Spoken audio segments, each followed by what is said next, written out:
صدم اللاعب الفرانكو جزائري ياسين عدلي بقراره المفاجئ برغبته في تمثيل منتخب فرنسا خلال التحديات القليلة القادمة.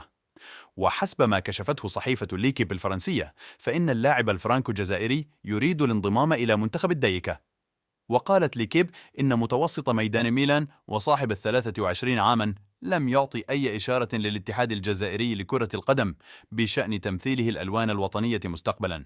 وأضافت الصحيفة واسعة الانتشار في فرنسا عبر حسابها الرسمي على منصة إكس الأمس الأحد أن عدلي أقنع مدربه بيولي باللعب أساسيا في تشكيلته وإظهار إمكاناته الكبيرة، وهي الخطوة التي غيرت أهدافه بطريقة مفاجئة. وجاءت هذه التطورات في وقت ينتظر الجزائريون إعلان متوسط ميدان الميلاني عن قرب استخراج جواز سفره الجزائري خلال الأشهر القليلة القادمة لتمثيل ألوان المنتخب الوطني.